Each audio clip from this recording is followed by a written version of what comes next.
Good morning. Good morning. We are here for our preparing for tax season, closing out the books and preparing for 2023. I hope everybody is in the right workshop this morning. If not, you're welcome to stay or you're welcome to go. For those of you that are here for this workshop, we are so excited, and I'm so grateful for Tom for taking on this harebrained idea that I had to help you all as small business owners to prepare this workshop. So let's go ahead and get started. My name is Heather Fay, and I'm the Regional Program Director and the Botetourt Advisor for the Roanoke Regional Small Business Development Center. As we're getting started, I want to just go over a few housekeeping things for us since we can get right to the program because Tom has a jam-packed workshop for us today. We'll be meeting for an hour. If you would please keep your microphone muted. We are recording the workshop for internal use. I have turned on closed captioning if you would like that. You can also turn that off in the bottom of your screen in your Zoom menu. If you'd like to introduce yourself in chat, we'd love for you to do that. This is a great way to virtual network. If you don't want to, that's okay too. If you'd like to be on screen, you can be on screen. If you don't want to today, that's fine too. We're here to learn together, and we encourage you to take notes for the most important things to you. And after today's workshop, we encourage you to schedule an appointment with one of our advisors. If you're in the area that we serve, which is the Greater Roanoke Valley, the New River Valley, Allegheny Highlands, and Franklin County, we'd be glad to take you on as a client. Otherwise, if you want to reach out, we'd be glad to get you connected with our colleagues across the state. There are 27 different SBDCs across the state of Virginia. All right. We have lots of great resources here locally and then across the state network. This is a snapshot of our landing page on our website. We have a great library, and I'll drop some links in the chat here in a minute with some articles and worksheets. And we also have our advisor match as well that you can be a part of, and you'll answer a couple questions and we'll get you connected to the best advisor for you. All right. And I want to give a shout out to our partners. We are funded and through a cooperative agreement with the United States Small Business Administration and are supported by America's SBDc, George Mason University, and the Mason Enterprise Center. Capacity related pandemic grant funding has been provided by Go Virginia. I want to give a special thanks to the Roanoke Regional Chamber of Commerce, who provides space and support for our work here locally. All right, the moment we've all been waiting for, to hear from Tom Tanner. Tom is our Regional Advising Director. And so Tom, I'm going to stop sharing and let you take it away. All right, welcome everyone. Let me get this thing all switched over. All right, Heather, are you seeing my screen? Not yet. I always have the problem of figuring out which screen it is. Oh. Let's try this again. You think as many times if I'd done this, I would be more prepared for doing this. All right, let's try this again here.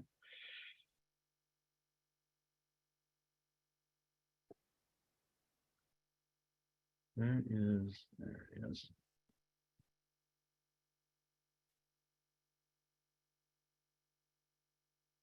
like it's doing something. Okay, we're ready, Tom. All right, sorry about that. That's okay. Difficulties. Give you just a couple more seconds and then I'll close this poll here. Thank y'all for answering that. It kind of helps me guide me in some directions of who's attending this particular conference. So the first thing I need to do is give you my disclaimer.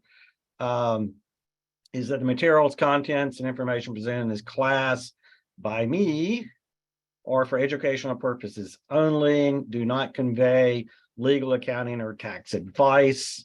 So if you do have questions after this, please seek your own attorney, accountant, or tax professionals with these particular questions. All right, I'm going to go ahead and end the poll, and I'll share results real quick in case you're interested in looking at it. And Heather, if you want to stop sharing at some time, I'm going to move ahead and go forward then. Perfect. All right, so first thing we want to talk about, this is kind of what I'm going to try to cram into today. It's a lot of information. I'm sure there's going to be millions of questions. So I'm going to try to leave hopefully enough time to cover to answer some questions, or if nothing else, you may leave questions in the chat box that I may have to follow up with later. So the first thing I want to talk about is, hopefully you were doing this on a regular basis anyway, which is running financial reports like your profit and loss statement. But if you haven't for a while, you should run one, say, I would say at the end of November for the entire year. And what you're looking for is, one, do you have a lot of profit for this year that you need to look at and go, okay, what do I need to do to lessen this tax burden? Or is there other things going on? And what I also like to do is pull up a comparison of the same period from the previous year so that you can look at it and say, okay, last year I was doing this year I'm doing this. Is there any obvious errors going on? And there's things that I can fix, or is there things that just changed that I need to look at from a business perspective? And I got an example here in a second. And then you also run your balance sheet to do the same thing. You're looking for obvious errors, anything that doesn't look right, negative balance, or really should be positive balances and things like that.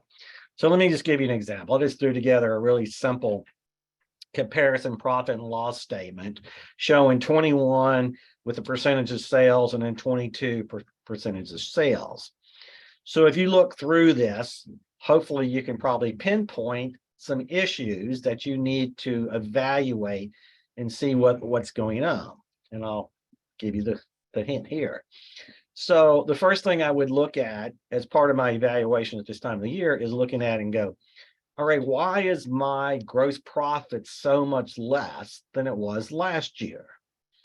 Now, that could be an accounting error that you need to go search down, or it could be a business issue where your cost of goods have gone up because of inflation, but you haven't raised your prices enough to account for that. And then that's a business decision to say, hey, maybe we need to go back and look at this and raise our prices for 2023. Another one that jumps out is utilities. Okay, the utilities was 2.5%. And I look at percentages as much as more than I look at dollar amounts. So in this year, it's 7%. So why did it go from 2.5% to 7%? And maybe there's a logical explanation, but maybe there's not. So these are the things you're doing, is kind of cleaning up your profit and loss statement before you kind of go to the next step. Another one is interest expense. Last year it was 4%. This year it's 7%. There might be a logical explanation, like you had another loan this year, or there could be an explanation that I'm going to answer it in the next screen. So anyway, that's what you're kind of doing with your profit and loss statement initially. Then you're going to run a balance sheet, and run the balance sheet. I would run it at the close of business tomorrow. So that's the end of the month, and look at November and kind of look at it and go, okay, what's weird about my profit and loss statement? Does it look accurate? And a couple of things that jump out, obviously, is typically you're not going to have a minus $6,000 in your checking account, especially if it's an old checking account. So this is something that would need to be cleaned up. You have a credit card that's showing a $2,000 balance, negative $2,000 balance. And that could be that it's correct that you overpaid, or it could be that that payment was made to the Amex and it should have been made to the Visa or something. So those are things that you're trying to clean up. Just like inventory. Inventory is at minus $6,500, which we know is not feasible. If you use QuickBooks, which I think about 50% of the participants here are using QuickBooks Online, you're probably familiar with undeposited funds account. All right, so this particular undeposited funds is sitting at $150,000. We know that's not correct, because I'm sure a small business doing $300,000 doesn't have $150,000 worth of money sitting in their desk drawer. So we have to figure out what's going on there. And the last one is this bank loan for minus $3,500. So it may be that, you remember in the previous screen, there was an interest expense of $20,000, and it was probably that the individual was applying the entire payment to the interest expense and not just the interest expense. So part of the bank payment is the principal amount and then the interest amount. And the principal amount probably needs to be moved over to this, so that's brings it back up to a reasonable amount, and the interest expense lowers down. So anyway, these are just two exercises to start with to kind of get you going. But probably the most important thing that you need to be thinking about is reconciling your bank account and your credit card accounts. And I know a lot of you who have automated, QuickBooks Online or other software that syncs with your bank account. You're probably saying, well, they sync with my bank account. I was told I don't need to reconcile bank accounts because everything's correct. And that's not correct. You should always, every month, reconcile your bank account and reconcile your credit card accounts to make sure what's in the system is correct.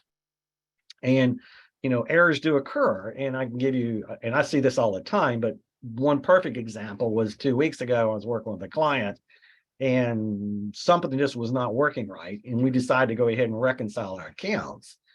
And we found out in 2022, they were not properly matching their invoicing to their deposits.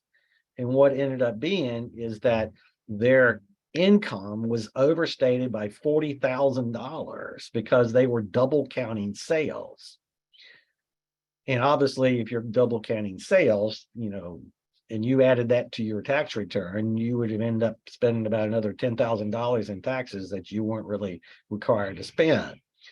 So reconciling your bank statement is going to help you determine exactly what those sales numbers should be. Because if it went through your bank and you're sending everything to your bank, that's going to be pretty close to what your numbers should be. So reconcile your bank statements, reconcile your credit card, or you're going to be sorry. All right, if you're using a point of sale system like Square or Shopify point of sale system or any other kind of point of sale system, you also want to look at what the totals are in those systems to see if you're running everything through those, to check to see if those numbers match back to your accounting system. So once you reconcile everything and you run reports in Square and you run reports in QuickBooks or whatever your accounting system is, your sales should be pretty close to what they should be pretty matched. If they're not, that takes a little bit more detective work to figure out what's going on. All right, so I don't know how many of y'all are familiar with 1099Ks, but that is, and some of you may have received it in the past, but typically you had to have more than $20,000 to get a 1099K. That's all changed for 2022, where if you receive credit card payments through a third-party processor for more than $600, then you are going to be receiving a 1099K. All right, so what does that mean? So that's going to include any payments made through a third-party processor, which could be credit card transactions, it could even be debit transactions or whatever it may be.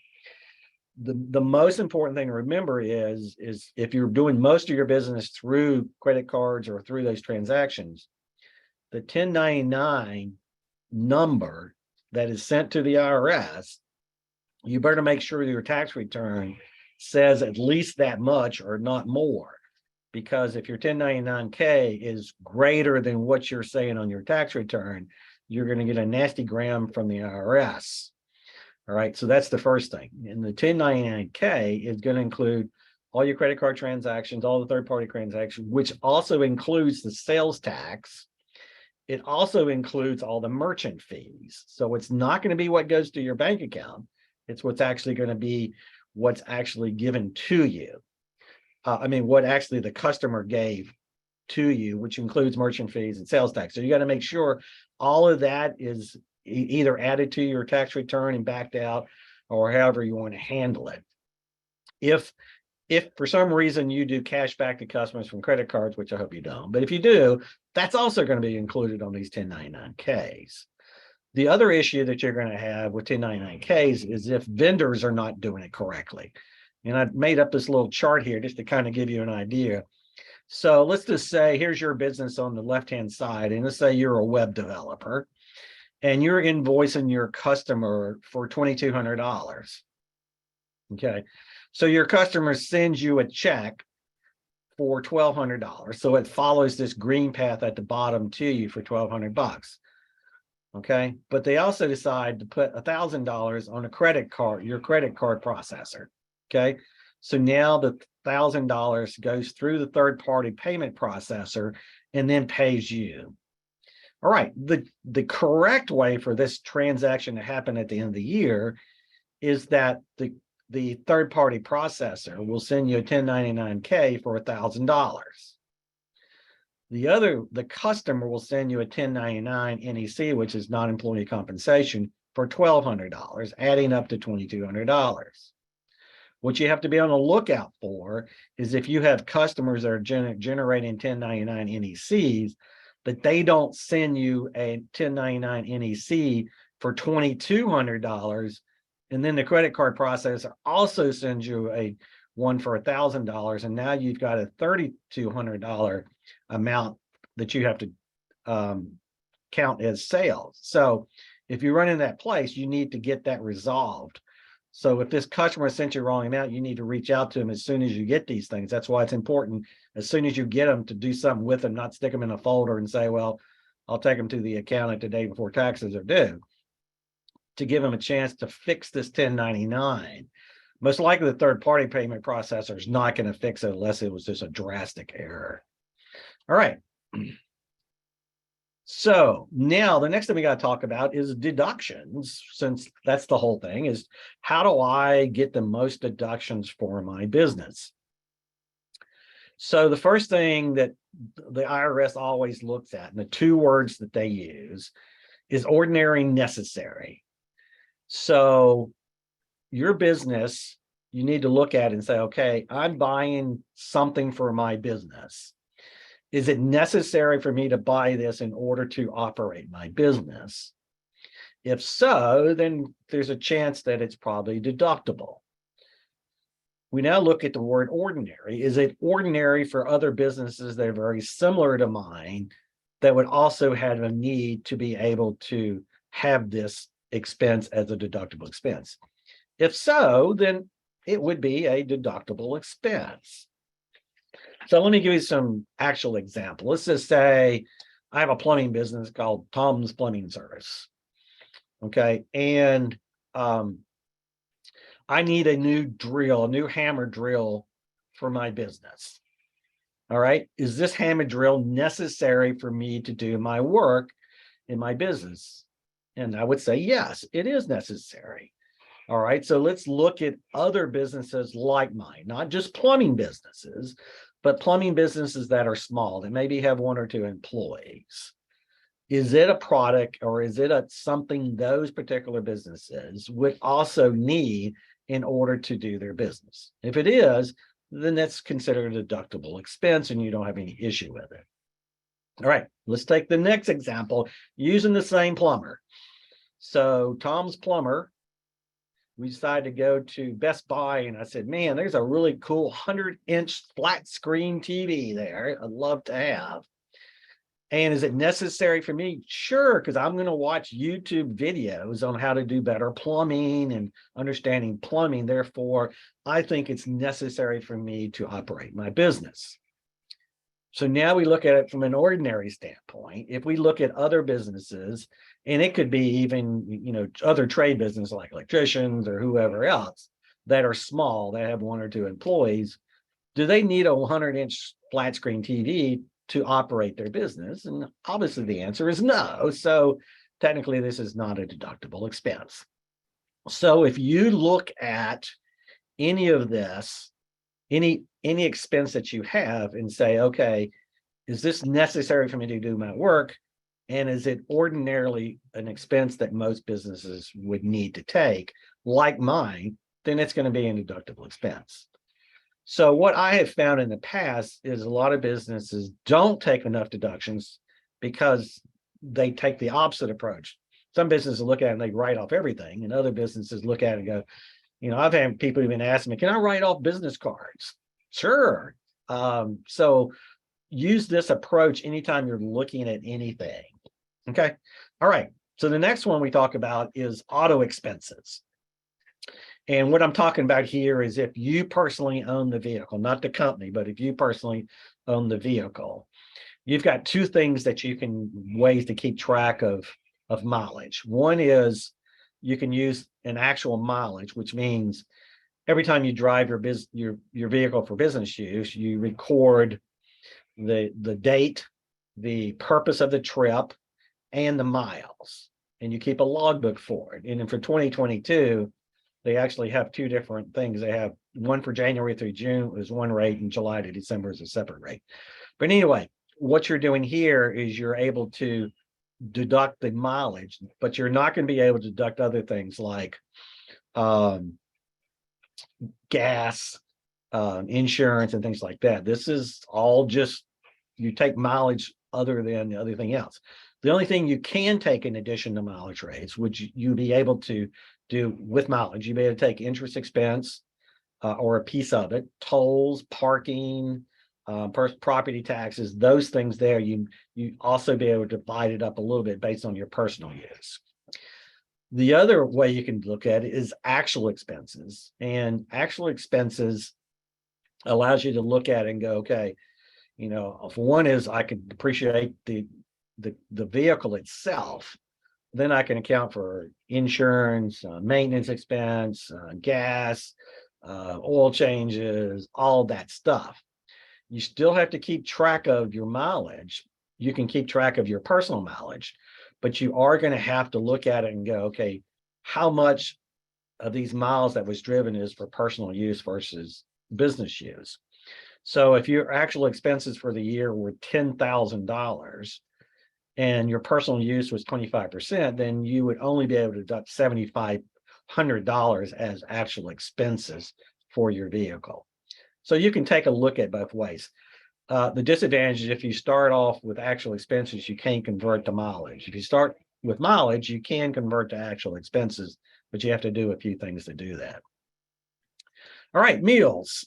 For 2022 only, you actually get 100% if you got the meals from a restaurant. And that doesn't mean sit down, you can actually pick up and whatever, but if it was for business purposes, and this is a question I see all the time, is that I'll look on somebody's account and go, I'll see all these meal charges for like $5 and $3 and everything else. And I know good and well, those are not business meals. Business meals or meals with customers, or that where you actually discuss business, not just meeting with your buddy who owns a business down at the local bar or whatever, but actual business, or with your employees where there's actual business meeting going on. Again, that's 100% for 2022. It goes back to 50% for 2023. Travel. Of course, you can deduct any kind of travel. And of course, if you have meals when you're out overnight, then you get 100% for those meals too, because overnight trips are considered business meals no matter what. So travel, obviously, if you motels expenses, food expenses, the vehicles expense, or if you're flying, those expenses, et cetera, et cetera. You also want to look at is if you're combining, a vacation or business, or if you're going on vacation, if there's a way you can tie in some sort of business travel as part of it, then look at that as an additional way to maybe be able to take some additional travel deductions that you may not usually think of. Health insurance, if paid for by the company, is deductible, and we're going to cover a little bit about health insurance in a minute. All right, so let's talk about year-end expenses. Well, we initially looked at our profit and loss statement. We go, wow, I've got $50,000 worth of income, taxable income for 2022. That's a lot of taxes I'm going to have to pay. What can I do to reduce that? Well, one thing is say, well, if you've been thinking that maybe a new piece of equipment is needed in your business, and you thought about maybe 2023 or later, I'll buy it. But if you buy it this year, then you would, through bonus depreciation, you could actually write off 100% of it, which if it was a $50,000 machine, basically would leave you with a zero taxable income. And the nice thing about bonus depreciation, it's good for new or used, or even for software. Okay. If you're buying vehicles, there is limitations on how much you can deduct, but for regular equipment, you can deduct up to 100% of it. Now, that doesn't mean you go out and buy a piece of equipment just because you're trying to get a tax deduction. It have to make obviously still financial assistance because you're obviously using cash up to do that. And the key is if whatever you buy has to be placed in service before year end. In other words, you can't put a deposit down and count it as a deduction. It actually has to be placed in service before the end of the year. Also, if you do any sort of leasehold improvements, what they call qualified improvement property, you can also claim 100%. So if you're thinking about doing any leasehold improvements, I know it's kind of late in the year to be thinking much about that now, but if you did, you could also claim 100% for that. All right, so let's think about billing and accounts payable. So let's just say you've got so far this year, it's going really well. It's going to be a hot year and you still got, let's just say you're sitting around, you got $20,000, $30,000 you still got to bill out. You can look at it and go, maybe I should just wait to January to send these invoices, especially since maybe 2023 with a recession maybe coming, maybe it's going to be a slow year, maybe I'll be better off to push those sales to 2023 rather than count them as taxable income in 2022. That's just something you have to look at. I mean, it may be the opposite. It may be that you have a big contract coming next year and you'd rather send them out right now. The other thing to look at it is paying any bills. Is there bills that you need to, maybe you usually don't pay certain bills until January or so. Go ahead and pay them off in December so that you're getting those paid for in 2022 rather than in 2023. There is something called a 12-month rule, which if you pay certain expenses like rent, insurance, lease payments, you can prepay them up to 12 months, as long as this doesn't go beyond the next taxable year.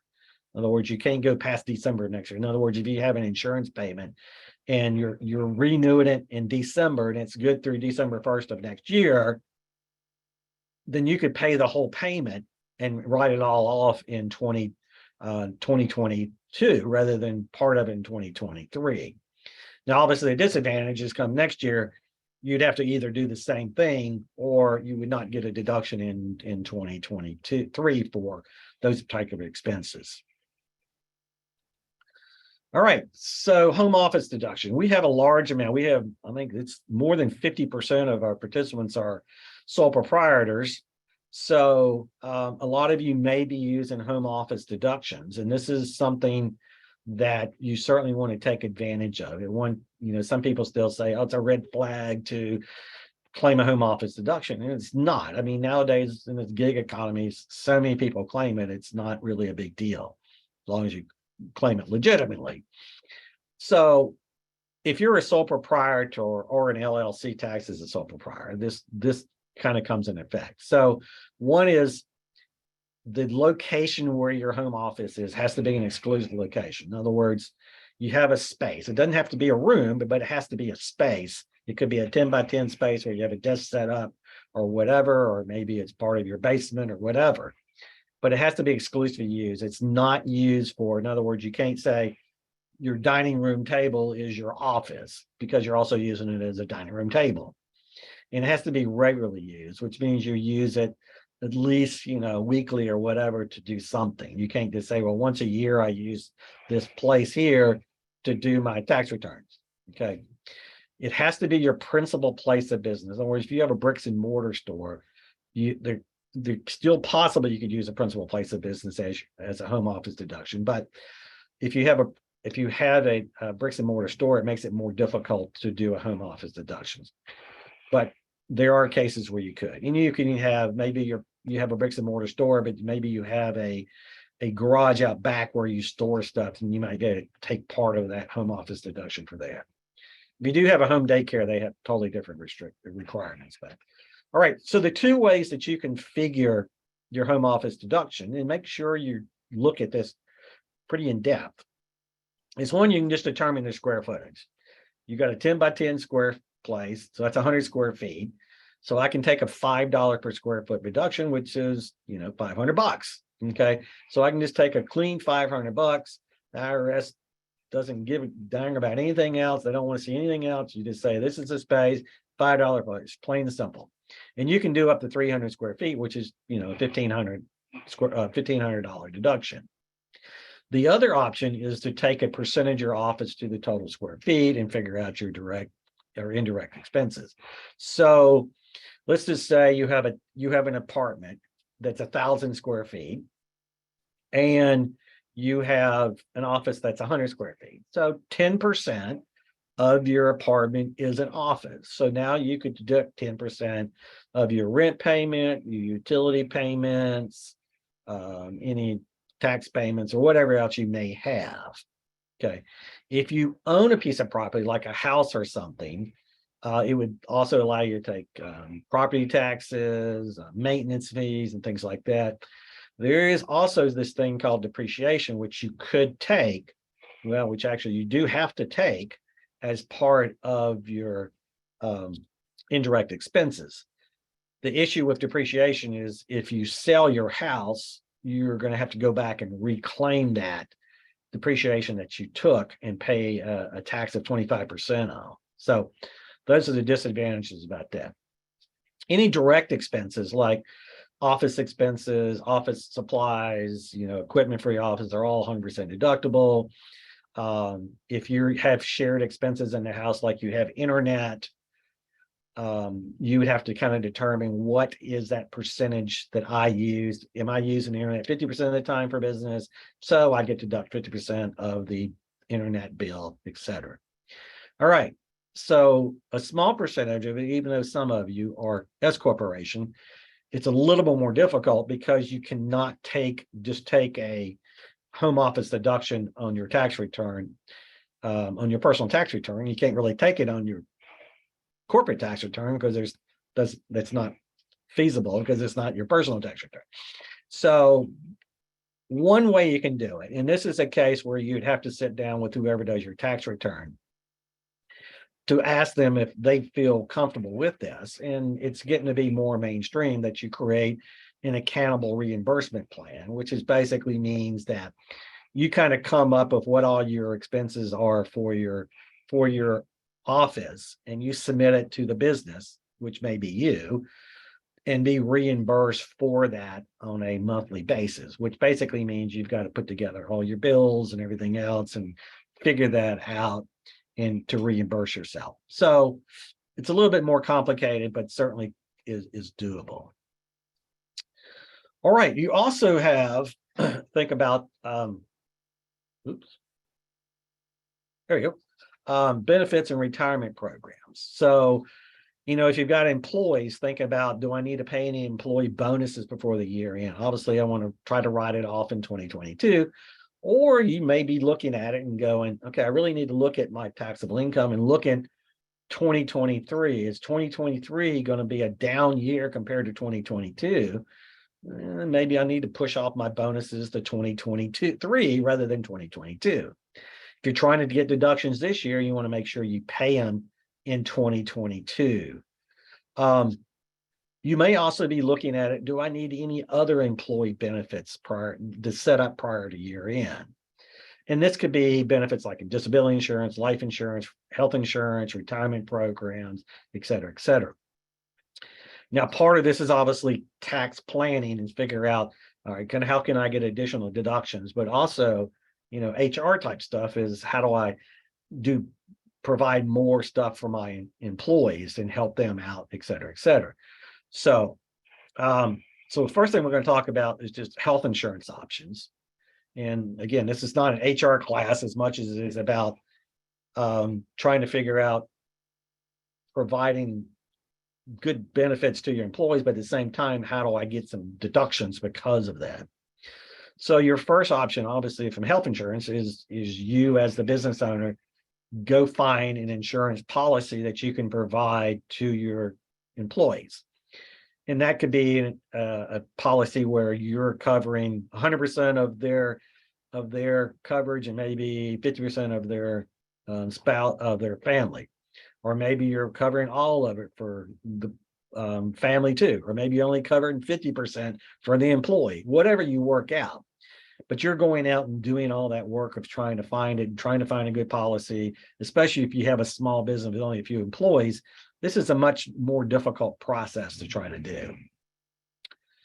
The second thing is obviously if you are a sole proprietor, is to look at if your household income fits into the equation, is looking at the ACA or the marketplace, the Affordable Care Act marketplace, to see whether or not that's the best use of purchasing insurance, especially if you're under that 400% number.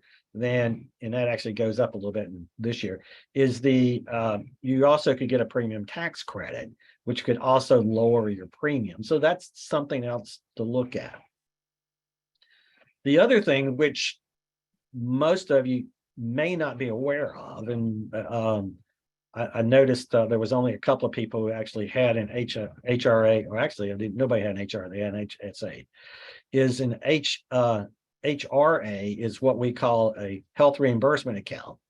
And they have one that's called a QSERA, which is basically a qualified small employer HRA. And what this does, you as the business owner can say, okay, for your employees, I'm going to provide you a certain dollar amount of fully deductible, not subject to payroll tax benefit, that you can go out and buy your own health insurance. You can bring me, any medical expenses that you might have. And I don't have to set up any sort of health group plan. I don't have to go through a rim every year to figure out what to do. I just say, okay, I dedicate a certain dollar amount to every employee. And then the employee can either go back out to the marketplace, go through the insurance company, or in certain instances, they can actually, if they have a spouse that has insurance through their company, and it calls for the family policy, that maybe you can use this. Obviously, that individual employee couldn't do it tax-free because the spouse is getting it tax-free, but there's a way that they could also help pay for that spouse's insurance at their spouse's employment. So anyway, it's limited to $5,450 per individual, $11,000 per family for 2022. It goes up in 2023. You don't have to do 5450. You just can't do more than those particular numbers. So that's a cool little option for really small businesses that want to provide some sort of benefit to businesses for health insurance, but it has to be used for health insurance. In other words, you can't say, I'm going to give you $5,000 to go buy health insurance. And they go, sure, give it to me. And next thing you know, they're driving a new car. Okay. It has to be documented expenses. All right. So the next thing to look at is, again, from retirement. Again, you're looking at it from, this is a benefit to me as an employee or me as the owner, but also to my employees, but it's also deductible to the business. So probably the most famous or the most well-known, used by most of the really small businesses, are SEP IRAs, or simplified employee pension programs. And basically allows you as the owner to contribute up to 25% of the salary or wages of your employees. If you are a sole proprietor, then you can only contribute 20%. If you're a single member and you're being treated as an S corporation, then you can do 25%. All right. One advantage or disadvantage is that you have to contribute the same amount to all the employees that you do for your owners. In other words, if you decide, I want to contribute 20% of my wages to a SEP, I have to do the same thing for all my employees. I can't do 2% for my employees and 20% for me. Okay. So you get a deduction, and you also, you're not required, the employees are not required to pay income tax, Social Security, or Medicare on any of this. Unfortunately, if you're a sole proprietor, you are required to pay Social Security, Medicare on it. You're not required to pay income, but you are required to pay self-employment taxes on it. Kind of stinky, but it does. All right. You can set this up any date before you file, up to the date that you file your business tax return, which April 15th of next year, or if you ask for an extension, October 15th. Okay. So it's not something you have to do today, but it's something that you can think about and whether or not you want to do this. The nice thing about this particular program is you're not required to fund it each year. So if this year you say, I'm going to do 20%, next year it's a really bad year, I'm not going to do anything, you're okay. You don't have to, you're not funneled into a particular program like the next one is. So the next one is a simple IRA. So this is kind of like a traditional 401k program. It has to be set up by October 1st, so we kind of missed that deadline. So you're not going to be able to do it for 2022, but for 2023, you need to be thinking if this is something that you want to do. So the way it works is the employees can contribute up to $14,000. It goes up in 2023. I'm not sure what the number is, but it goes up in 2023. Or if they're over 50, they can go up to 17,000. So first of all, the employees can contribute. Now, as the employer, you can make a decision to do either, I'm going to contribute 2% to all my eligible employees.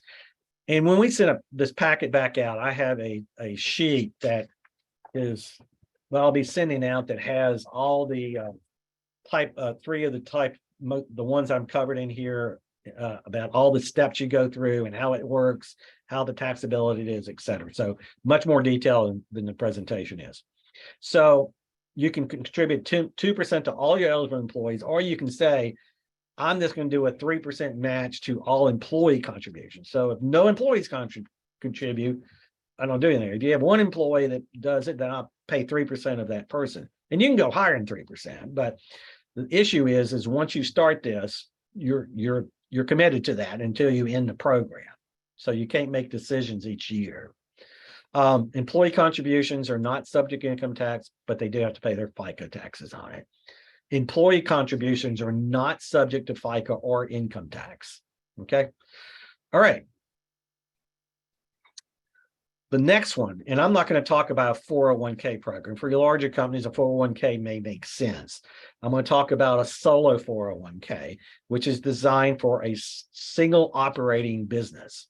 In other words, you have no employees unless you have your spouse, but no other employees. And that's the only way this works, is no other employees. But it's a great system especially if you're making decent money.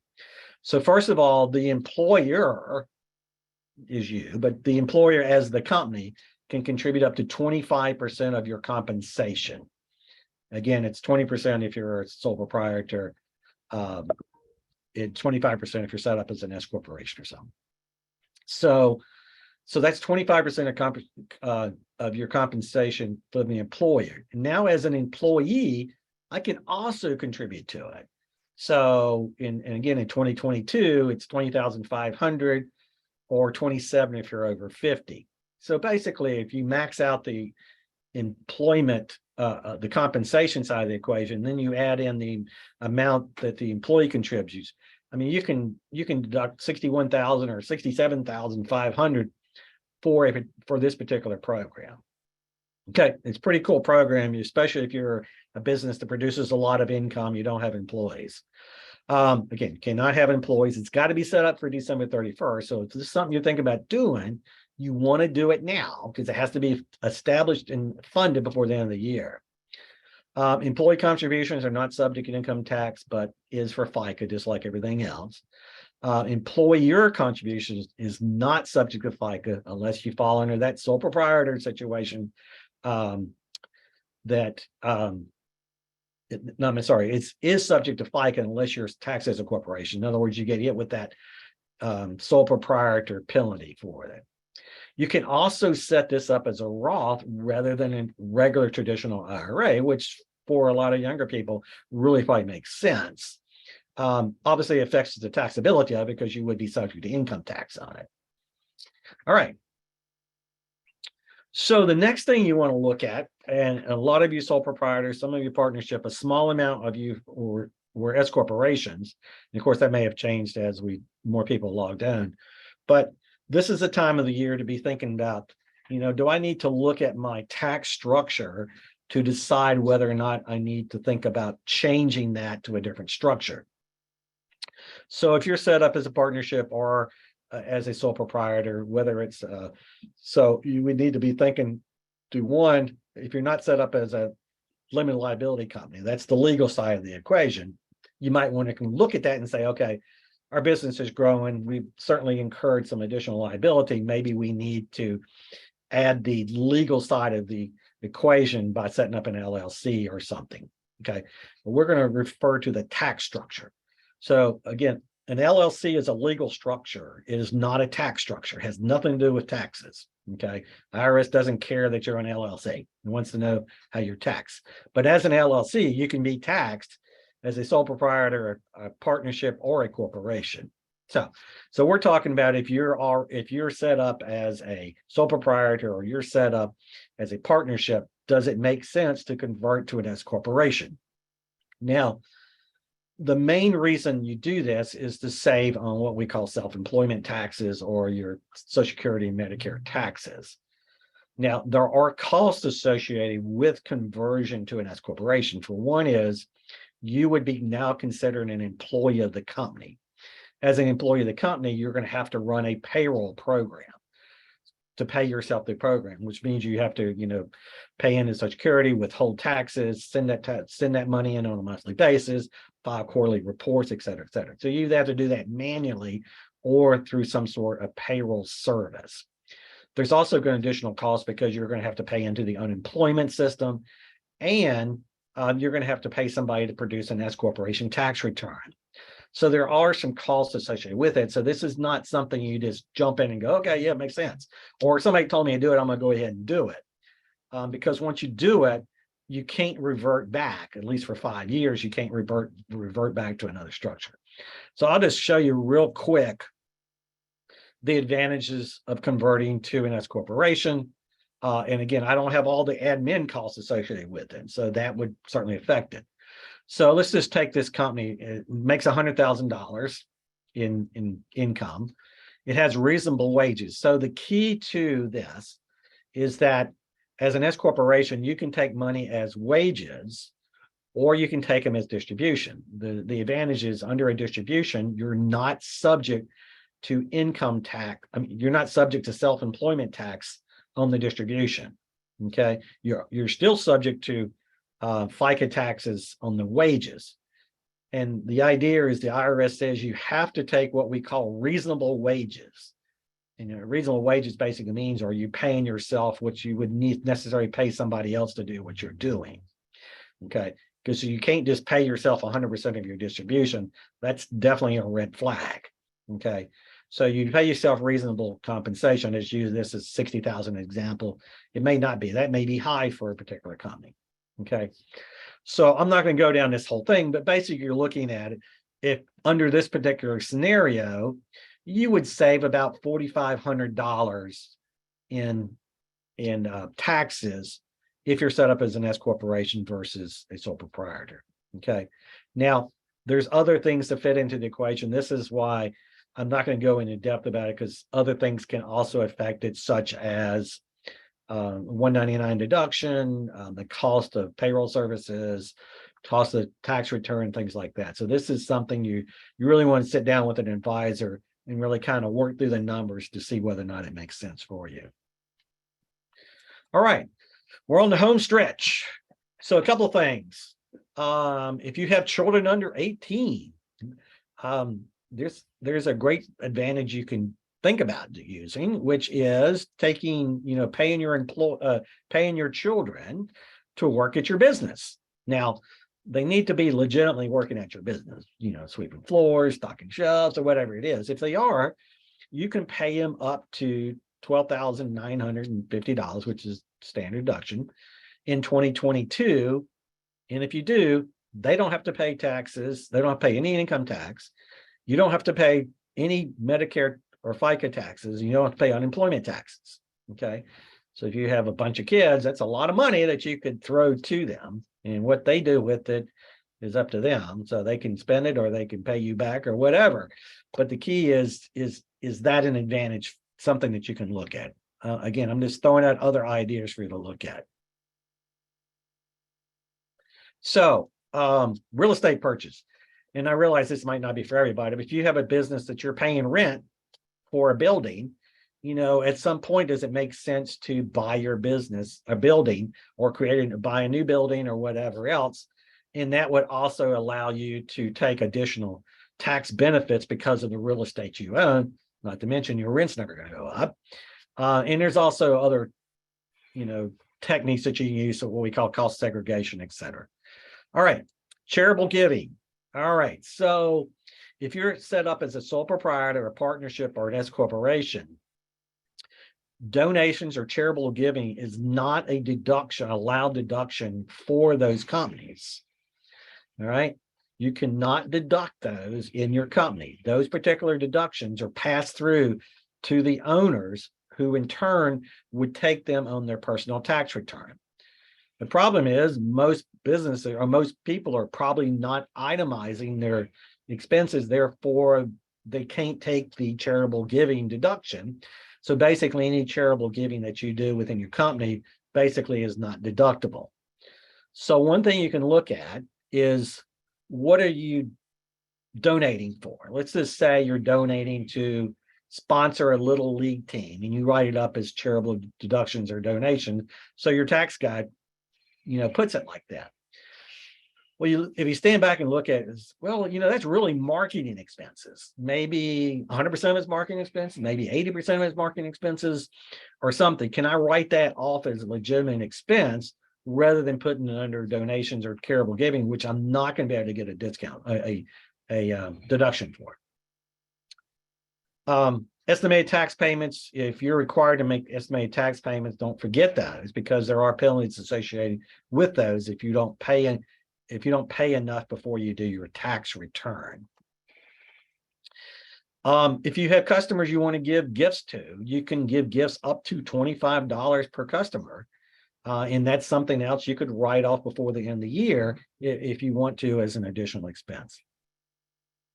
If you have employees or yourself, you can also do educational expense, which is through a educational assistance program. There are things you've got to go through to set one up. So it's not like you just write somebody a check for $5,250. You have to have a written document made up. But this is something you may consider, that you can give up to $5,250 to any employee who's going to use them for legitimate educational expenses. And it doesn't even have to be business related. In fact, if you write up the plan, they can even use it for repayment of student loans, et cetera, et cetera. So those, again, are just something else to think about. If you have inventory, and this is a case, sometimes I'll look at customer stuff and they'll have this large list of inventory on their thing, and I say, well, how much of that inventory is no good or is useless? And they say, well, it's probably $10,000 or $15,000. And then, well, if it's useless or it's missing or whatever, write it off so you get a deduction on it. Because you have to remember, cost of goods, which is inventory, is not deductible until whatever you're selling is sold. In other words, if you buy something, it's not deductible until somebody actually buys it. It stays on inventory. All right. Qualified business income deduction, QBI, which I'm not going to talk about, is throw it in there. It's section 199. If you don't know about, talk to your accountant. It's all figured into your program when you're doing your taxes. The only thing you want to do is, when you're reviewing your tax return, make sure you're looking to see if that QBI deduction is in there, to make sure who's ever doing your tax return doesn't mess up and leave that out by something. The last thing you don't forget is about if you have any 1099 NECs, which means you paid somebody for services, or landlords or professional people, more than $600 or $600 or more in 2022, you're required to provide them a 1099 NEC. Okay, there are large penalties for that, so make sure you file those. And there's multiple services out there that are very inexpensive for you to do these if you need to. All right, and that is it. A lot of information crammed into a short amount of time. I'm not saying that's everything that's possible for you, but hopefully this gave you at least enough knowledge to kind of figure out what your next steps is, or talk to your tax preparer to get more information on whatever else you could do. All right, Heather, questions? We've got a whole list, huh? I figured that was probably the case. All right. Our first question is, what if you buy equipment with financing? It doesn't matter. It's recorded as a purchase. In other words, if you're buying a piece of equipment and you're financing it, it's the same as if you bought it with cash. It's just going on your balance sheet as a liability. But you still be able to write it off 100% of it as you want to. In some cases, some cases it doesn't make sense to write off 100% because in some cases you don't want to go below zero for net income, especially if you're sole proprietor. You definitely don't want to go below zero as a sole proprietor to write off equipment. But if you finance it, yes, you can write it off. Okay, super. Hello, I have a question. Sure. My question is, and thank you for all the great information. My question is, do you have any, because this is our 3rd year in business, and we are, filing our federal taxes and everything really soon. My question is, do you have any resources that we could go to this year in regards to who files small business taxes? Because we did everything last year on our own, and we wanted some guidance this year in regards to that. So do you know of anyone around or in our area that files, small business taxes? Yeah, we cannot really give advice on recommendations. What we can do is suggest you reach out to other small businesses, maybe people that run small businesses, or go to any forums like there may be a forum that talks with local small businesses, and just ask them who do they recommend as a tax preparer. Okay, thank you. Welcome. Dog hooped and hollered for an hour and a half. All right. Okay. Heather, what's next? The next question is, Yeah, ma'am. for travel trips, can I deduct a flat lodging, meals, and incidentals per diem instead of deducting the actual expenses? You can use per diems unless you're a sole proprietor. If you're a sole proprietor, you can deduct meals, but you can't deduct motels. If you're not a sole proprietor, then you can take a per diem, which is sometimes a better deal and sometimes a much easier thing. So per diem is basically looking at a chart. I'm not going to go into it, but you can just type in IRS per diem. Give you the rates where if you're going out of town, that you can just take those rates rather than document and keeping every single receipt that you have. Excellent. Another question is, this individual is a poet and submits work to professional literary magazines. They have fees for submitting work. Are those fees deductible? Sure. Again, just look at it as, is this something that's required for you to be able to do business? If it is, then it's certainly deductible. Yeah, I don't see anything wrong with that at all. Excellent. The next question is, for one of my businesses, I have a brick and mortar location, and then I also have a second business and a 9-to-5 where I use a room in my house as a home office. Is this still deductible for home office against the second business or my 9-to-5? Yeah, if you have a second business that it files a separate tax return, then yeah, you can take the home office. If you have a legitimate home office, you can take a home office for that second business, because the two businesses are indistinguishable. I mean, one is one and one's the other. So yeah, you're not required to use the office at one business for another business. Excellent. Okay, next question. What type of documentation do we need once we established a QSERHA? So for a QSERA, you really would have to go to somebody who does those programs. This is not something you can just set up yourself. You're going to have to go to some sort of company, and you can, do a search for QSERA. You can do do some benefit searches in whatever area you're in that provides small business benefit packages, and they can probably help you. Just ask them, I'm interested in QSERA, what do I need to do? If not, there's plenty of places online that have whole systems built into doing these. Just make sure it's done correctly, because have to be well documented on exactly. You can't just, write down a couple of pieces of paper and say, okay, I got a QSERA. Okay, much more involved in that. Same thing with the retirement programs. There's certain things you got to do to set them up. Now, most companies have a very easy system to do it, but there's still required plans that you have to set up and forms to file and things like that. Great. Thank you, Tom. Let's see the next question, and we are coming right at 11 o'clock. Tom, are you okay to stay on and answer some more questions, or I've got them taken out of the chat? So Yeah, if you good. all need to leave, I know we're right at our scheduled time to wrap up, but we will stay on and continue to answer questions as they are coming in. And I see them coming in the chat, and I'm working through the list as we go. So bear with me. Okay, our next question is, let's see. Can insurance or other qualified health expenses, if their spouse has other insurance, can it be used as a gap payment to cover pre-deductible expenses? You're talking about a QSARE? Yeah, so it can be set up to handle any sort of deductible, any sort of medical expenses, whether it's insurance or reimbursements for medical expenses. So if you have a, out-of-pocket expenses and things like that, then those things can be turned into the company and actually given out. So yes.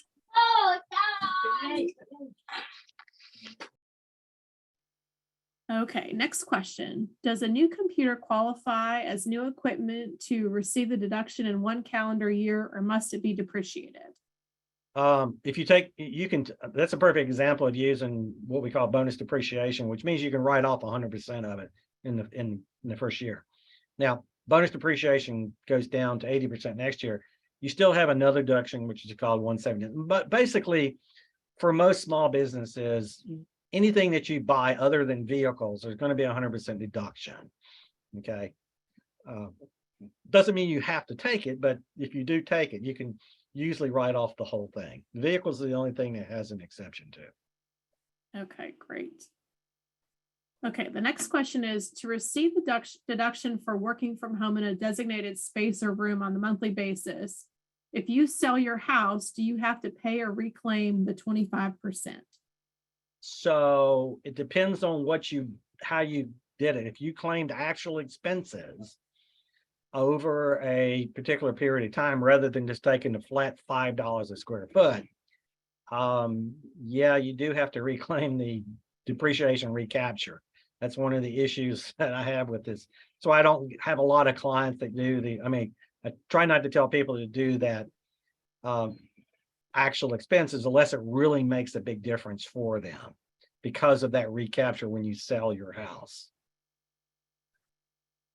Okay, great. Another question about real estate. If you are building an office, are the expenses related to building the office deductible? No, that's going to all be depreciated over a 39-year period. Now you can do what we call cost segregation, and cost segregation basically looks at different systems and allows different depreciation for maybe your roof, maybe a different depreciation for your HVAC, but for most cases, it's going to be a 39-year depreciation. Okay. Tom, are there any deduction for losses from theft or fraud? Well, if you physically have things that are lost, then let's say you have a computer. You bought a computer in 2021, and in 2021, you paid $1,000 for it, but you wrote it off in 2021, which means it basically has what we call no basis, which basically means it has no value. So if it gets stolen, you can't write off anything because it's already got a zero value to it. Now, if you have somebody who actually stole from you, stole supplies or whatever else, then you typically could write off that. Let's just say you got inventory that was stolen. You would just write off the inventory as $0 amount inventory, and then you'll be able to erase that. Okay, great. Let's see, we have a couple questions on the 1099 NEC. Are there any limitations to the type of businesses that you pay money to that would need a 1099 NEC? So anybody that provides you services, or landlords or professionals like attorneys, accountants, and things like that, if they're set up as a corporation, you typically do not need to provide them a 1099, but it certainly doesn't hurt to do it. Just it's easier just to do it rather than, but you're not required to do it for corporation, but you're required to do it for anybody that you're providing service. If you're buying products, it doesn't apply. It's strictly service-based. Excellent. Okay, let's see. Do you have tips for businesses that are in the startup phase, specifically in the research and development tax credits? Yeah, that's probably more than we want to discuss on this particular conversation. Sure. Because it's so designed for probably one person on the phone call. So I know a little bit about it. And obviously, there's some really nice benefits to R&D research tax credits. I think that's probably something you're welcome to reach out to me, but you probably need to reach out to whoever your accountant is to get a lot more detailed information. Okay, super. Okay, next question in the startup space. This is the first year I've registered my business with the state of Virginia and applied for their EIN. I have not had any sales or made any profits thus far. Do I still need to submit my tax information? No, if you haven't done any income yet, you don't really need to file for a tax return. I mean, you can, but since you didn't have any income, I would just hold all of those as startup expenses for next year. Excellent. Okay, next question, Tom, is what paperwork do I need to file to hire my children who are under 18 to work in the business? No, I mean, you just you do the same thing we typically do for any employee, I mean, which would be, you would need to, believe it or not, you need to fill out an I-9 form. But since if you put them on payroll, you would obviously need to have them fill out the typical payroll forms, but you're not required to withhold anything, and you're not required to pay Social Security or Medicare or unemployment on them.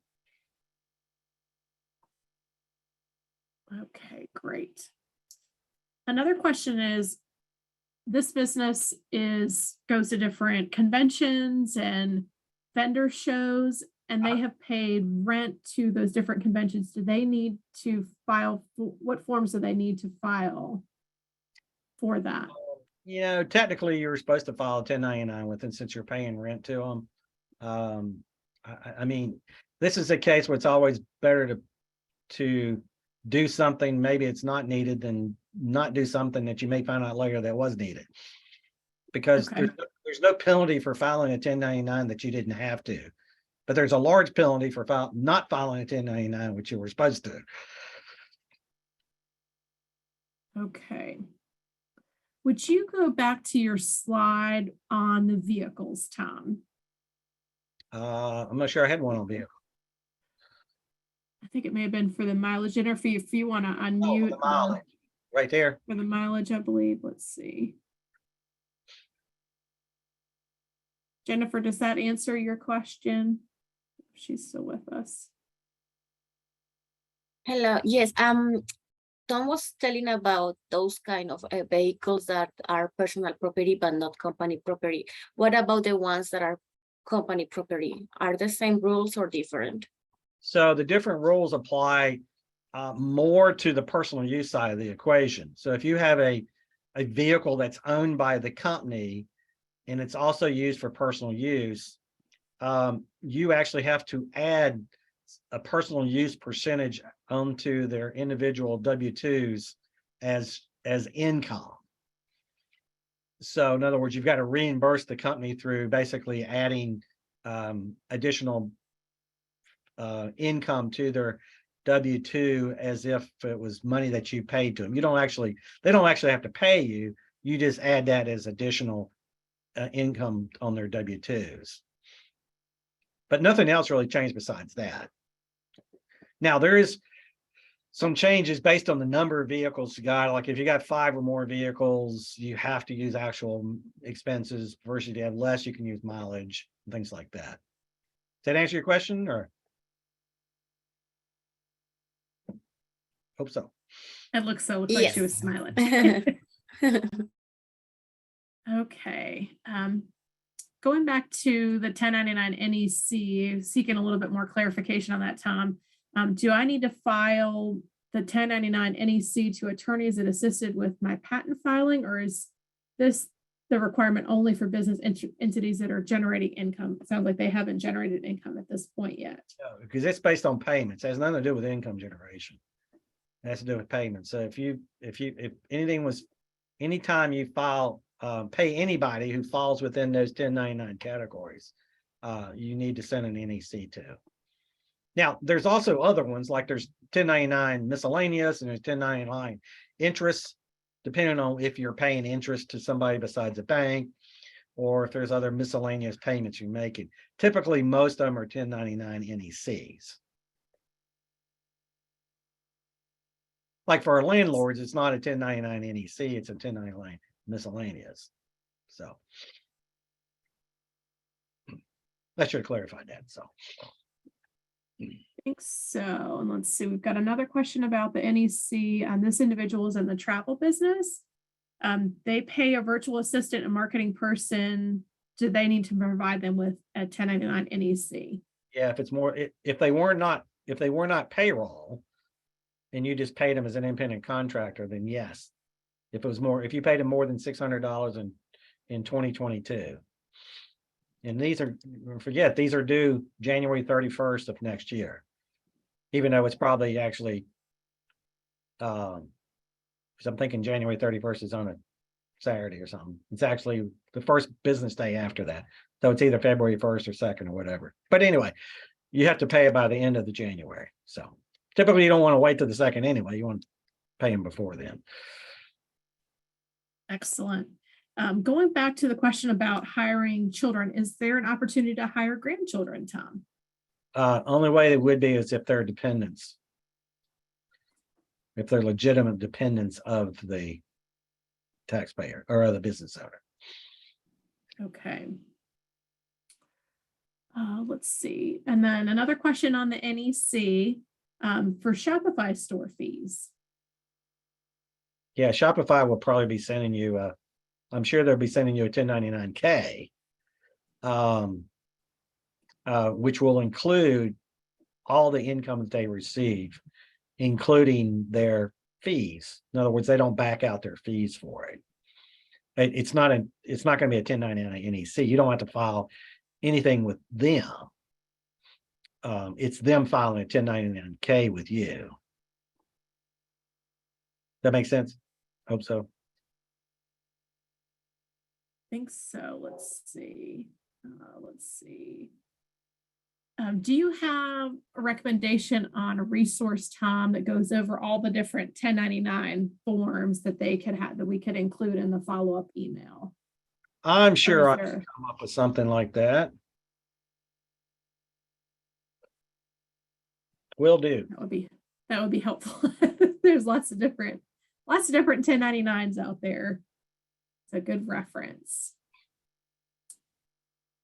I think I have answered all the questions and asked Tom the questions in the chat. If anyone, you're welcome to ask more, or if you would like to unmute and ask. Do you want to launch your exit poll too? Oh, yes. Thank you. I completely forgot about that. I have a quick follow-up question, if that's okay. I have a quick Absolutely. answer.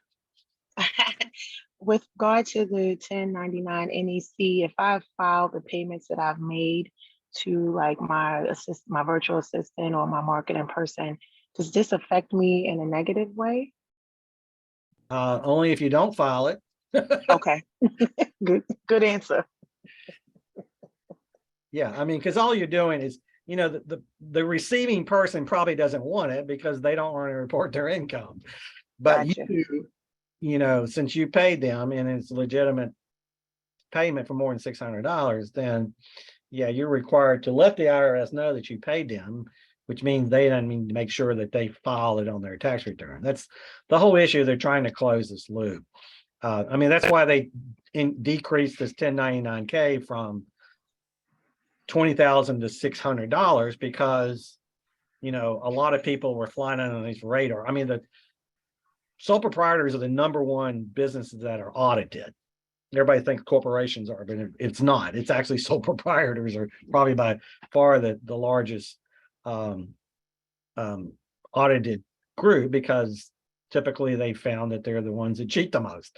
So you don't want to be in a situation where you might get audited, because that's a big question that comes up is, do you pay anybody else? Why are you may be, especially if you're taking a deduction on your tax return, it says, subcontractor labor, but you're not sending any 1099s. That's a red flag for the IRS. I have a question. I'm not sure if I am showing up or not. You are. Go ahead, Julia. Hi. So we own a farm and we sell beef to customers and accept payments and have income and all the things. We're an LLC.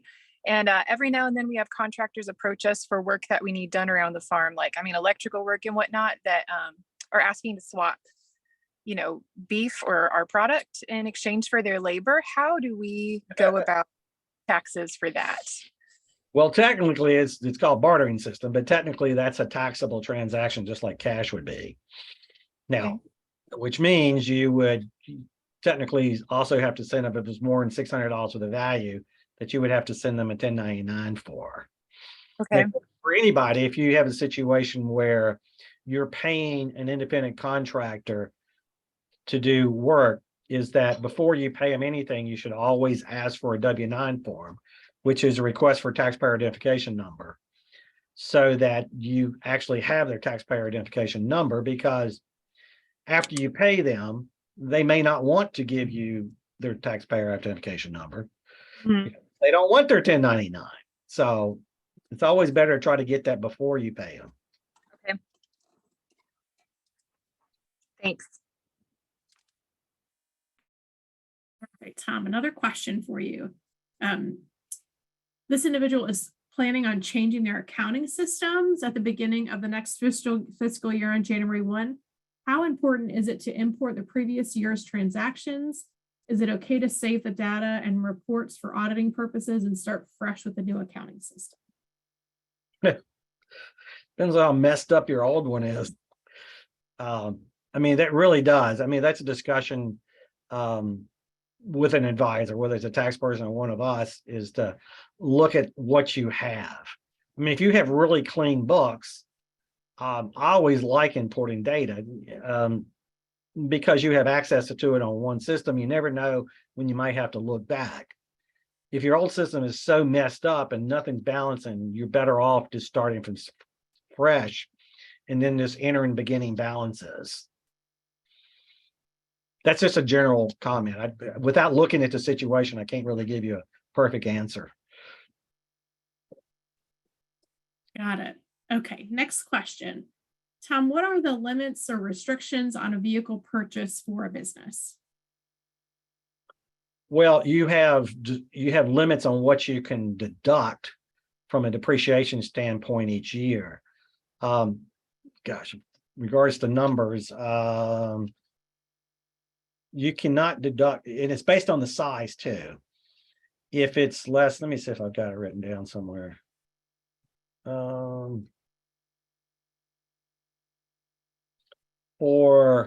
I don't. Oh yeah, I do. If it's less than 6,000 pounds, you're limited to, for 2022, you're limited $19,200 that you can depreciate the first year. You can depreciate more after that.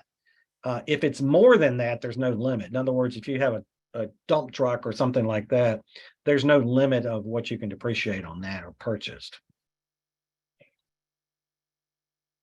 Great, thank you. Question for the 1099 individuals. Can you send a 1099 to people with a TIN? Yes. Okay. Let's see. Are legal fees included in the 1099 NEC? I'm gonna have to give you an answer whether or not an NEC is the appropriate form. I'm thinking it's the miscellaneous form, but I'll send that out when I send out the other 1099 sheet, because I need to clarify that. Okay. I've got a note for that. Another question on 1099. I am redoing a kitchen and have a home office that I have used in the past using the square footage deduction. I'm thinking I should be doing the 1099 for those contractors, even though they're not directly used for the business. No, it's not, it's between business and contractors. Has nothing to do with independence. I mean, as an individual consumer. In other words, consumers has an obligation to send 1099s to anybody. Now, if the business was paying for it, then yes, you would send a 1099. But since the business is not paying for it, then there's no requirements. Right. Can I deduct a leased car that is used for my business? Yes. Sure. And you can even prepay it. We talked about the 12-month rule. That's an example of a 12-month rule that you can pay 12 months in advance. Excellent.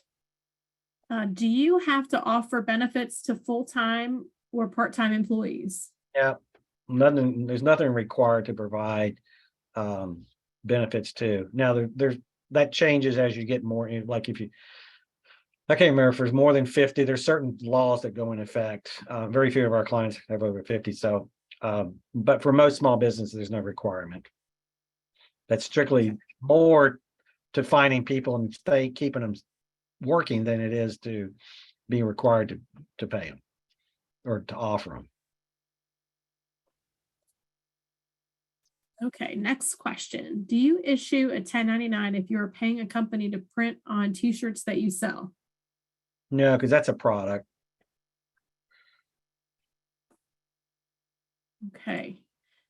And yes, we have a question if you are available for questions. Yes. So what I will do in the follow-up email that we're going to send out with the link to the slides is I will include a link to our advisor match to walk you through that process, and then you can schedule an advising appointment with Tom, or if there's an SBDC closer to your business's location, we'll get you connected with them. But absolutely, we have advisors here locally and then across the state to assist you now and over the life of your business. All right, is that it? I think that's it. And if you all have other questions, feel free to respond back to the email. I'll make sure to get those to Tom, and we can, like I said, we're here to support you over the life of your business and happy to answer any questions you have. Thank you all so much for making time to work on your business today. You all have been super active and engaging and asked great questions.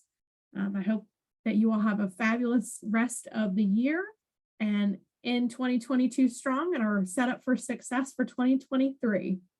And not pay as much tax. So much. And not pay as much taxes. That's right. Thank you all so much. See ya.